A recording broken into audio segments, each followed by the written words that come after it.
Chapter 8. How to avoid getting hooked by an emotionally immature parent. It's hard to see our parents as fallible human beings. As children, we believe our parents can do anything. Although adolescence and the independence of adulthood can weaken our view of our parents as all-powerful, they don't eradicate it.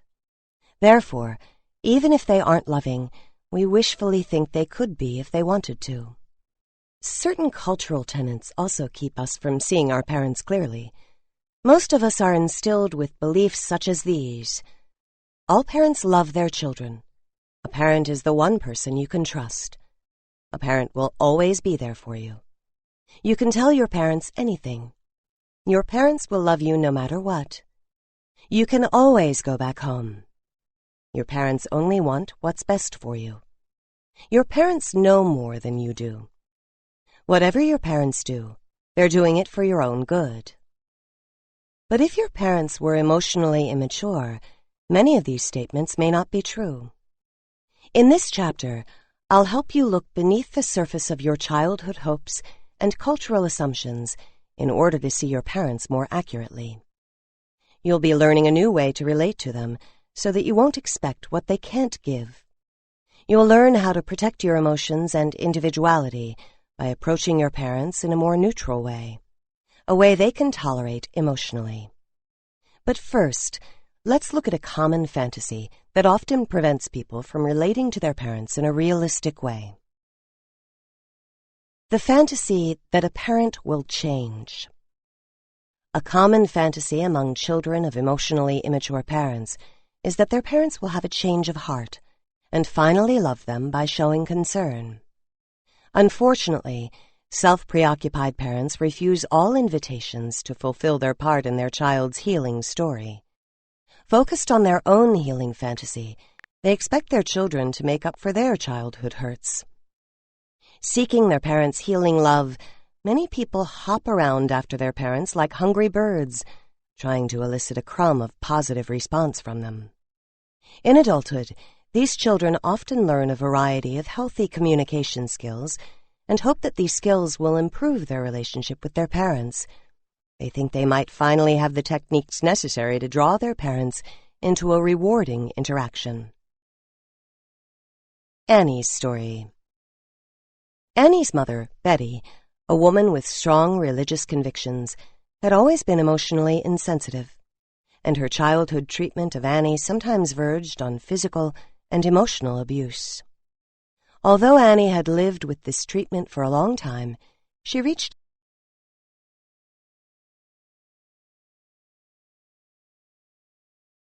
the breaking point when Betty made a derogatory comment about Annie in front of her colleagues at Annie's awards ceremony at work.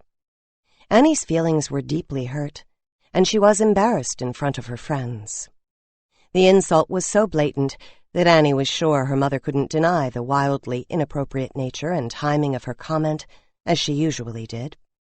But Betty wouldn't take responsibility, coldly denying that what she'd done was problematic. Over the next few days, Annie kept trying to get Betty to understand how hurt she was.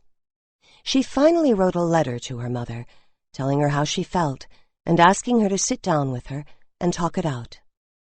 Annie put a great deal of thought into the letter, which was extremely emotionally articulate, in hopes that Betty would see and regret that her behavior had been so chronically insensitive over the years. But Betty didn't offer any response.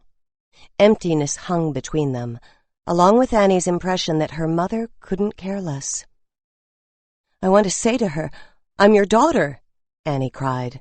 "Murderers kill people and their moms still love them. We're family. She's my mom. How can she just let that go?" This wasn't the first time Annie had tried to reach Betty emotionally. After starting therapy, Annie tried to express herself and work things out in a healthy way whenever her parents were mean or disrespectful toward her. Although Betty routinely dismissed Annie's outrage, she'd always remained in contact so she could see Annie's 3 little boys. But this time it was different. "What I can't get over is that there's nothing coming back, not even anger," Annie said. "All I want is some level of response that shows this matters, even if I've just made her angry." In addition to being wounded, Annie was confused. Although Betty refused to respond, Annie knew her mother was sociable and capable of showing kindness and generosity toward other people. Annie understood that those relationships were more superficial, but this knowledge didn't help her emotionally. You'd think my mom would have some natural desire to make things better between us, some kind of acknowledgement, or maybe even something through Dad. Annie's sorrow and incomprehension showed on her face. Annie was grieving over not having an emotionally supportive mother, and working through that would take time. But she was also aware that her appeals were making things worse, and it was important to address that too. Annie was confused. She was doing everything she knew to repair the relationship, communicating clearly, making respectful requests, and being emotionally honest. She wondered how they could work anything out without talking about it. "Annie," I said, "you're doing all the right things in trying to make a connection with your mom. You're looking for emotional intimacy with her, which makes perfect sense, but I don't think she can tolerate it. While you think you're just trying to relate, your mom probably sees it as a major threat to her equilibrium. After all, she's been living like this for years. Your openness and honesty are more than she can handle. Think of it as though your mom has a snake phobia. You keep plopping a big, fat, writhing snake right in her lap. She can't stand it, no matter how meaningful it might be to you." Emotional closeness demanded a level of emotional maturity her mother simply didn't have. But her mother's silence made Annie feel like an emotional hostage. She couldn't rest until her mother was happy with her. I told Annie that the only way Betty was going to come around was if Annie stopped talking about her misbehavior and how hurtful it was.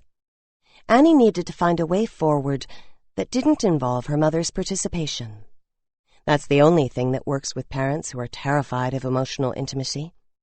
I explained that she could have a relationship with her mother, but it wouldn't be the kind of relationship she yearned for. Her best option was to manage their interactions deliberately, rather than seeking emotional intimacy. Annie was open to my suggestions, but still felt confused. She could remember Betty's anguished visits with her own mother, who was also rejecting when Annie was a child. Betty felt so unloved by her own mother that, after these visits, she was left sobbing with no one to comfort her but Annie. How could she now be doing this to her own daughter? Annie asked. You'd think she'd hate to do that to her own child after she suffered so much. It was a good point, but Betty was just passing her trauma down the line, as people tend to do when they repress their childhood pain. Annie was so intent on winning her mother's approval that she'd stopped evaluating the relationship. She'd never asked herself whether Betty was the type of person she enjoyed being around. Forging a new relationship. The rest of this chapter explores how to handle an emotionally immature parent, as well as other people, by changing your expectations and replacing reactivity with observation. 3 key approaches will help you free yourself from getting caught up in your parents' emotional immaturity: detached observation, maturity awareness, and stepping away from your old role self. Detached observation. The first step in gaining your emotional freedom is to assess whether either of your parents was emotionally immature. Given that you're listening to this book, you've probably decided that at least one of your parents fits that description. Such a parent can probably never fulfill your childhood vision of a loving parent. The only achievable goal is to act from your own true nature, not the role self that pleases your parent. You can't win your parent over, but you can save yourself. For my own understanding of how this works, I'm indebted to family therapist Murray Bowen for his family systems theory, which describes how emotionally immature parents promote emotional enmeshment over 74. individual identity.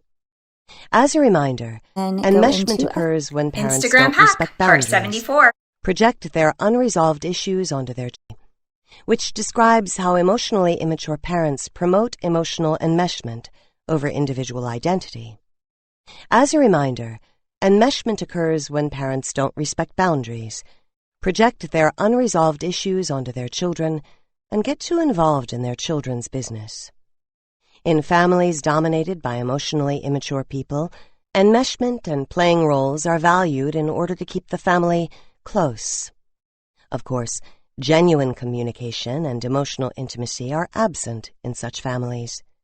No one's true self is ever acknowledged.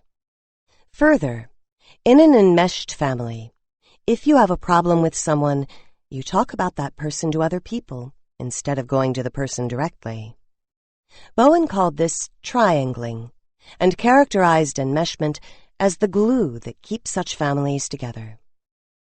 Bowen also explored how this situation might be remedied, at least for some family members.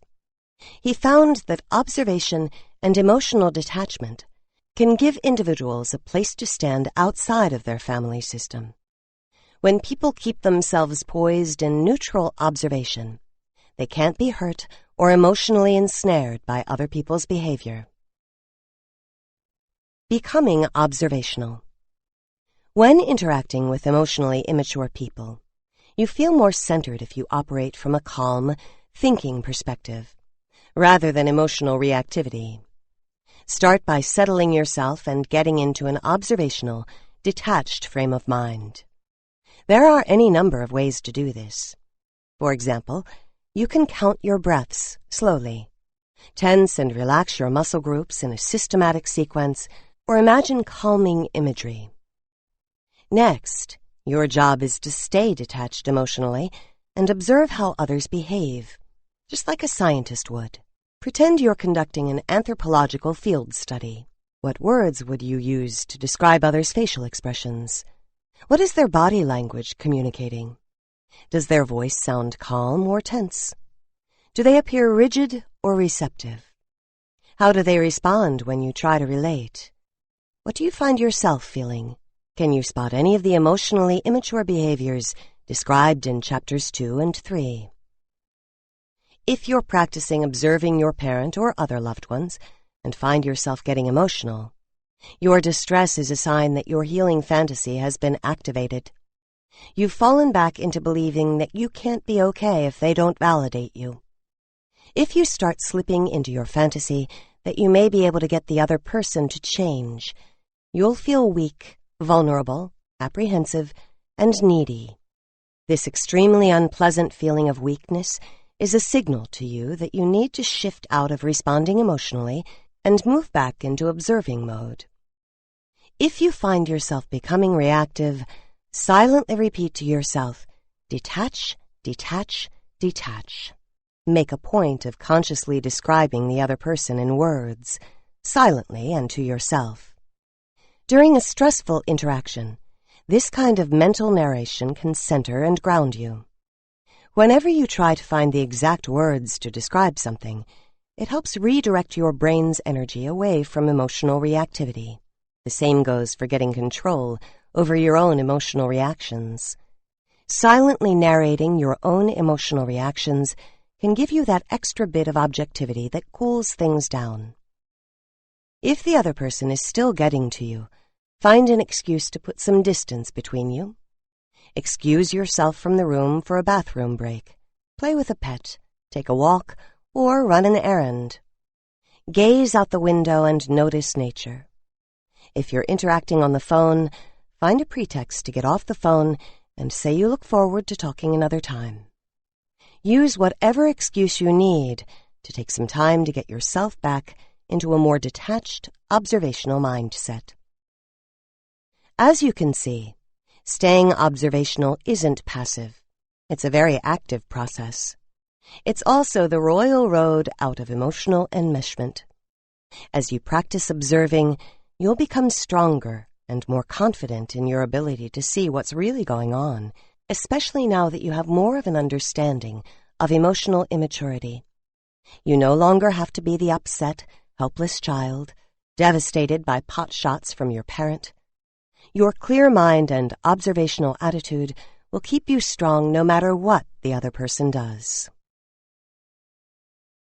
Relatedness versus relationship. Observing allows you to stay in a state of relatedness with your parents or other loved ones without getting caught up in their emotional tactics and expectations about how you should be.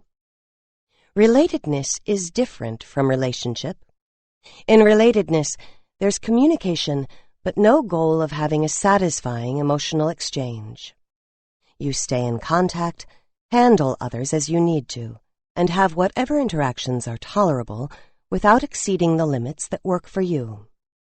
In contrast, engaging in a real relationship means being open and establishing emotional reciprocity. If you try this with emotionally immature people, you feel frustrated and invalidated. As soon as you start looking for emotional understanding from such people, you won't be as balanced within yourself. It makes more sense to aim for simple relatedness with them, saving your relationship aspirations for people who can give something back. The maturity awareness approach. Once you've gotten the hang of being observational rather than relationship-oriented, you can turn your attention to maturity awareness.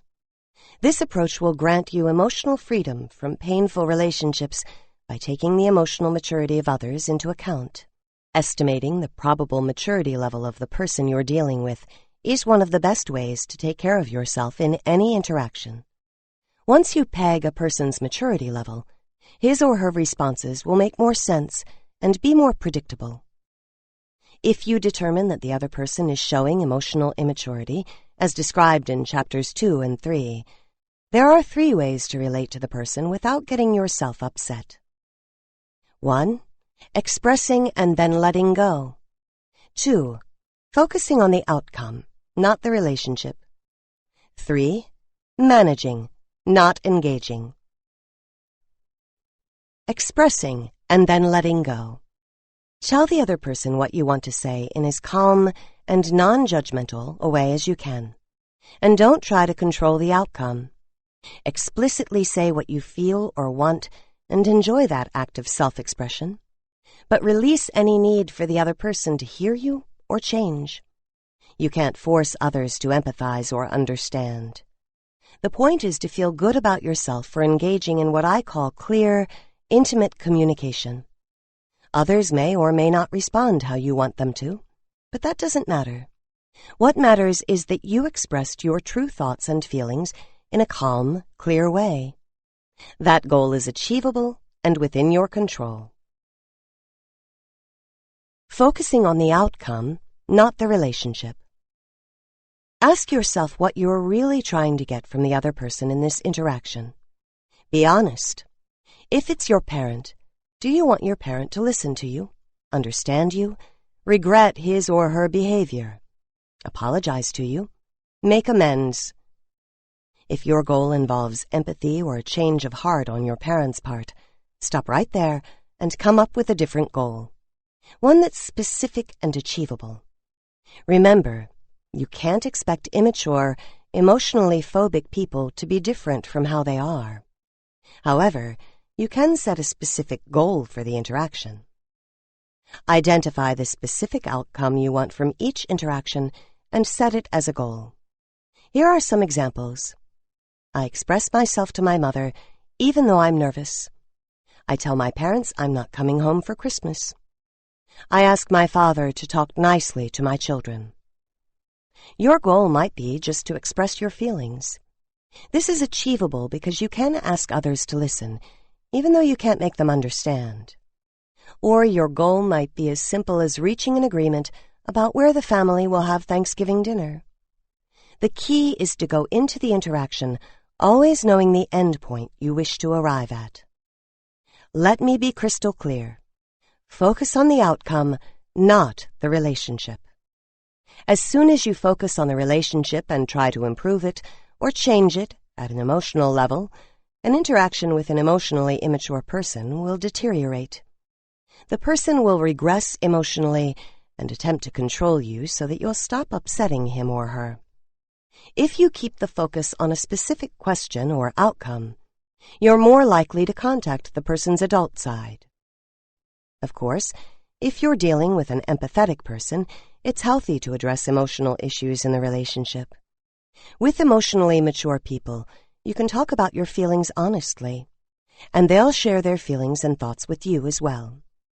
As long as both people have enough emotional maturity, this kind of clear, intimate communication will result in knowing each other better and feeling emotionally nourished. Managing, not engaging. Instead of emotionally engaging with immature people, set a goal of managing the interaction, including duration and topics. You may need to repeatedly redirect the conversation where you want it to go. Gently ease past attempts to change the topic or bait you emotionally. Be polite, but be prepared to address the issue as many times as it takes to get a clear answer. Emotionally immature people don't have a good strategy for countering another person's persistence. Their attempts at diversion and avoidance ultimately break down if you keep asking the same question. As a reminder, also manage your own emotions by observing and narrating your feelings to yourself, rather than becoming reactive. Some common concerns about the maturity awareness approach. People who hear about this approach for the first time tend to have certain concerns about it, especially about using it with their parents. Here are a few that I hear most often, with a response to each. Concern. This sounds like a cold and unrewarding way to have a relationship with my parents. I don't want to be thinking every second I'm with them. Response. If things are going well and you're enjoying being with your parents, there's no need to use this approach. But if you're getting emotional, angry, or disappointed, it's best to switch over to observing objectively and managing the interaction. You aren't being cold. You're focusing on what helps you maintain emotional balance. Concern. I feel guilty and devious when I keep some mental distance from my parents. I want to be open and natural with them. Response. Observing consciously doesn't mean being devious or deceptive. It means keeping yourself from being drawn into a whirlpool of reactions that make things worse for everybody. As an adult, you want to be able to think as an individual, including amidst interactions with other people. Having clear self-awareness doesn't mean you're being disloyal. Concern. It's all very nice to advocate not being emotional around your parents, but you haven't seen how intense and manipulative my parents can be. I get overwhelmed by the intensity of their reactions. Response. We can all get overwhelmed by another person's emotion. That's known as emotional contagion. But you'll feel more secure if you set an intention of observing what's happening, rather than becoming swept up in it. Even a bit of observation will help lift you out of the pressure to feel others' distress. It's their distress, not yours. You might feel some of it, but you don't have to become as distressed as they are. Concern. My parents have been very good to me. They paid for my education and loaned me money. I would feel disrespectful if I saw them as emotionally immature. It doesn't seem right to think about them this way. Response.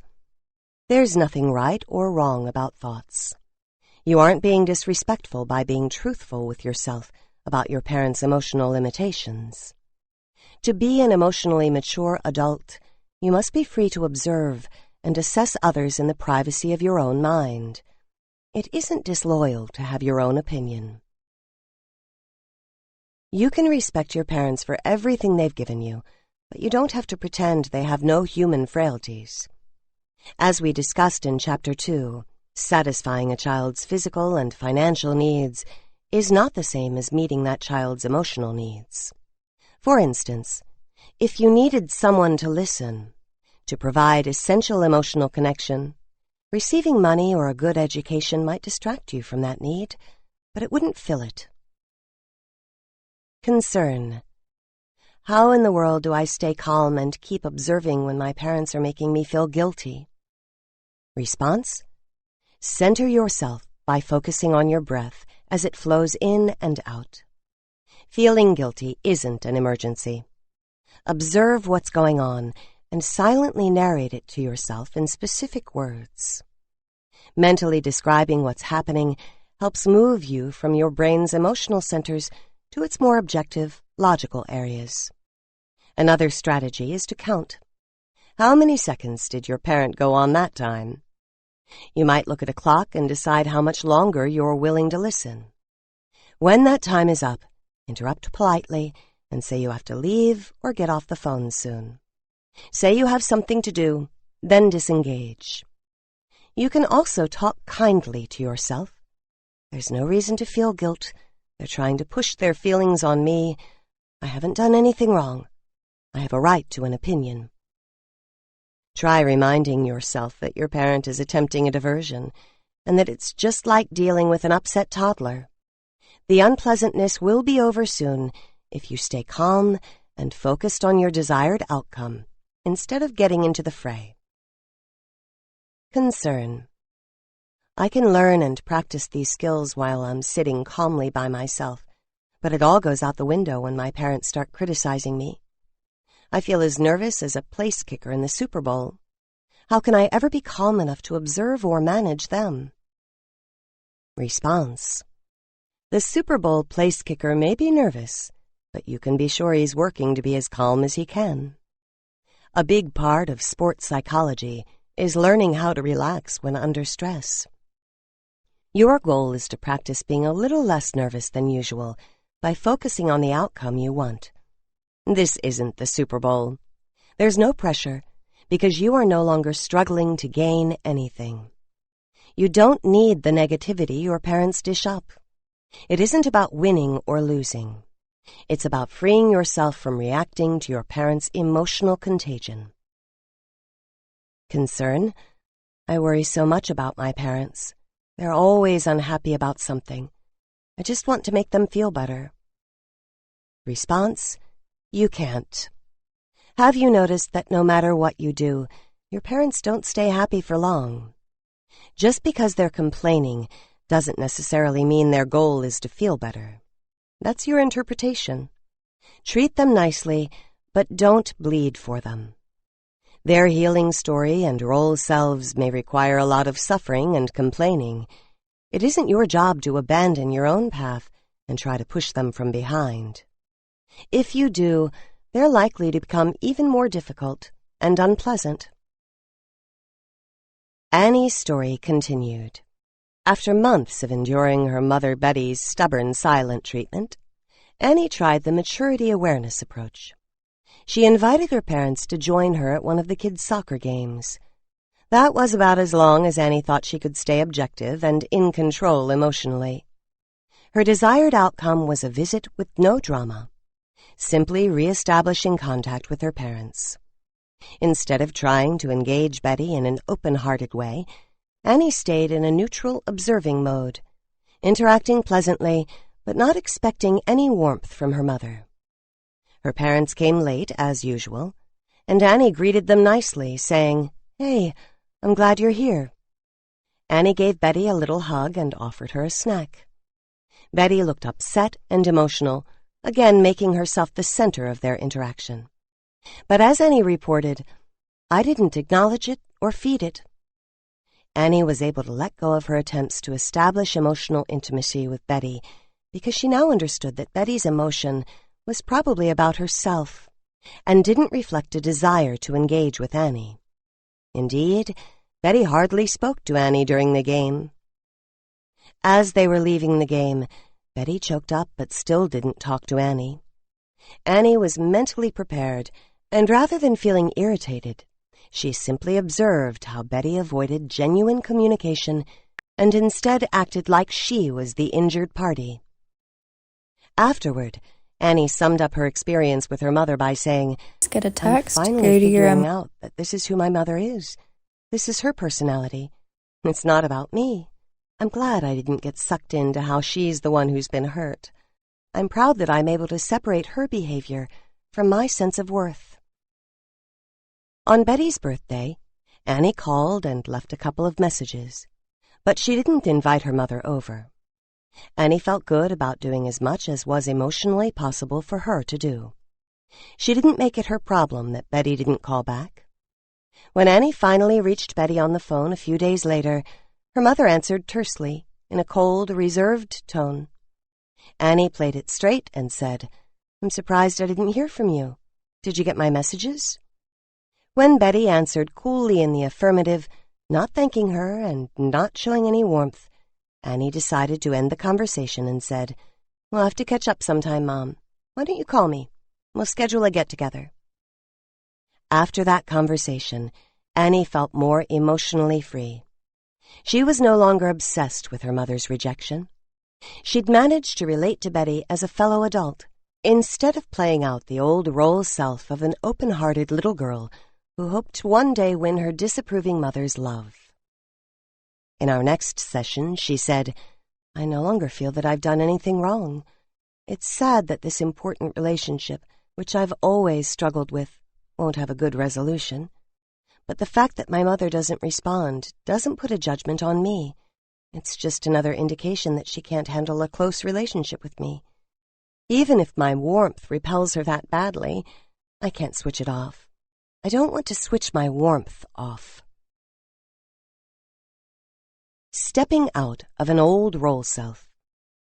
The ability to step back and observe not only your parent, but also your own role self is where emotional freedom begins.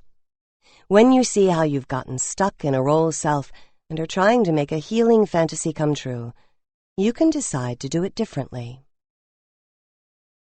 Rochelle's story. Rochelle's mother was a very demanding woman who expected Rochelle to be at her beck and call. As Rochelle put it, "I used to feel like I couldn't be okay unless my mother changed and acknowledged me."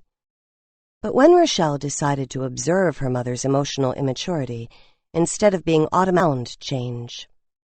For the first time I saw her behavior for what it was. I didn't get angry or disappointed like before, when I felt like I had to get her to acknowledge me. Because Rochelle had worked on acknowledging herself and her genuine feelings toward her mother, she no longer felt like she had to play a certain role or fulfill her mother's healing fantasy by pouring attention on her. I no longer feel compelled to jump in immediately and be the good daughter for her. I don't have to take on her problems. Rochelle now calls her mother when she feels like it, and she feels free now to say no to her mother's requests. And now that she doesn't feel obligated to put on the role self of the dutiful daughter, Rochelle actually feels free to be more relaxed around her mom. Keeping a grip on your own thoughts and feelings.